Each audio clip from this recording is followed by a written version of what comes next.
Madam ఎలా అనిపించింది madam? బాగుందండి, బాగుంది. కమల్ హాసన్ గారి యాక్టింగ్ ఎలా అనిపించింది? బాగుంది కమల్ హాసన్ గారి.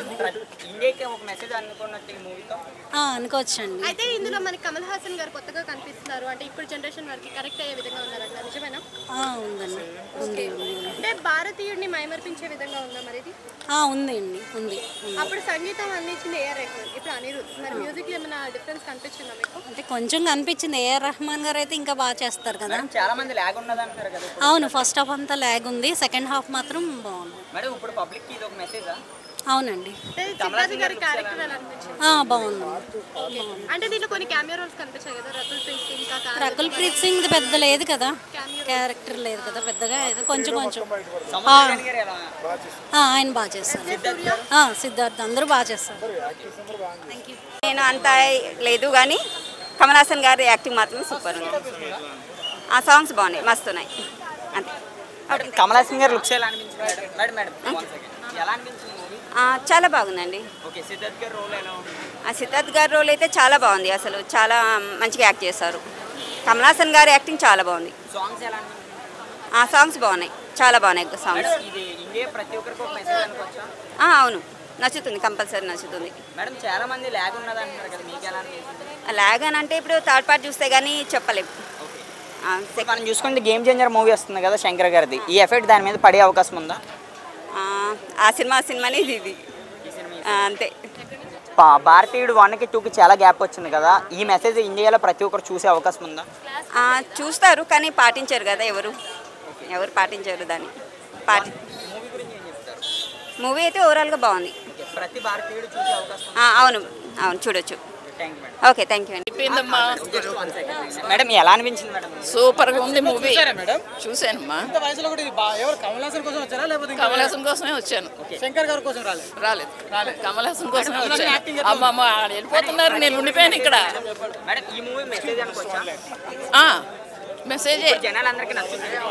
జనాలందరికీ నచ్చుద్ది అంటే అది నేను చెప్పలేను. నాకు నచ్చింది. నాకు అది లాస్ట్లోని దాని మీద వెళ్తాడు చూడు, అది నచ్చింది. పార్ట్ 1కి 2కి చాలా గ్యాప్ వచ్చింది కదా, ఇప్పుడు జనాలకి అందరికి ఈ మూవీ ఎక్కుద్దా? అది నేను ఎలా చెప్తానమ్మా, అంటే నాకు ఎక్కింది. చూడొచ్చా భారతీయులు? చూడొచ్చు, పిల్లలు చూడరేమో కానీ చూడొచ్చు, చాలా బాగుంది సినిమా. పార్ట్ 1 బాగుందా, పార్ట్ 2 బాగుందా? And Kamal Haasan and Siddharth acting అదిరిపోయింది. అస్సలు లేదు, అది ఊరికే అలా డివైడ్ టాక్ తీసుకొస్తారు. అన్న ఎలా ఉందండి మూవీ? నువ్వు పైకి రా చెప్తా. సినిమా చాలా బాగుంది డార్లింగ్, అదిరింది. కమల్ హాసన్ గారు లుక్స్ అయితే మాత్రం చాలా బాగుంది. కాస్మెటిక్ మేకప్ వేసుకుని ఒక 6-7 క్యారెక్టర్లు చేయడం జరిగింది. మనం పార్ట్ 1లో ఒకటే క్యారెక్టర్ ముసలోడు అలాగే కొడుకుగా చూసాం. దీంట్లో ఒక 6-7 క్యారెక్టర్లుగా వేసి మంచిగా చాలా బాగా చేశాడు అనమాట. నాకు బాగా హత్తుకున్న మేకప్ ఏదైతే క్లైమాక్స్ది చాలా బాగుంది. ఎందుకంటే అక్కడ కొన్ని ఎక్స్ప్రెషన్స్ కూడా చాలా బాగా హత్తుకున్నాయి అనమాట. ఆయన నడుచుకుంటూ పోతాడు, ఆ ఎమోషన్ సీన్ చాలా బాగుంది. నాకైతే బాగా ఏడుపు వచ్చింది. ఈ సినిమాలో 2 సార్లు ఏడ్చా. ఒకటి మన హీరో సిద్ధార్థ్ ఉన్నాడు కదా, వాళ్ళ డాడీకి ఆయనకి జరుగుతున్న కన్వర్జేషన్ ఒకటి ఉంటుంది. అంటే వీడు చేసిన తప్పు వల్ల తండ్రి జైలుకి వెళ్తాడు, అమ్మ చనిపోద్ది. అక్కడ తండ్రి వాళ్ళ కుటుంబ సభ్యులు వద్దు అని గెంటేసే దగ్గర సీన్ ఉంటుంది.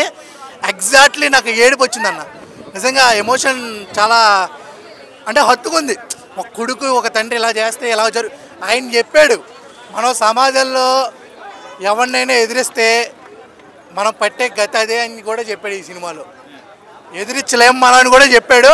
అలాగే మన ఇల్లుని బాగుపరుచుకోండి, ఇంట్లో మన కరప్షన్ అనేది తగ్గించుకుంటే సమాజంలో తగ్గించవచ్చు అనేది అన్న. ఒకటన్నా ఇప్పుడు 6 గంటలకి 7 గంటలకి షో వెళ్ళిన వాళ్ళకి ఉదయాన్నే 5 గంటలు లేచి ముఖం కడుక్కుని వెళ్ళే అంత ఓపిక ఉండదు. 6:50కి లేచిపోతారు, ఆ 10 నిమిషాలలో ఇంకా అక్కడ మిగతా నిద్ర సాగిస్తారు. 9 గంటలు చూసిన వాళ్ళకి అర్థం అవుతుందని నా అభిప్రాయం. ఎందుకంటే ఇదంతా బాధ చెప్పేదన్నా. ఇది హైవే మీద 100 స్పీడ్లో వెళ్ళే బైక్ స్టోరీ అనమాట. వెళ్తానే ఉంటుంది బాధ. నీకు గూజ్ బంప్స్ ఏంటంటే ఆ బాధని సాల్వ్ చేసినప్పుడు మనకి గూజ్ బంప్ సీన్స్ అనేది వస్తుంది.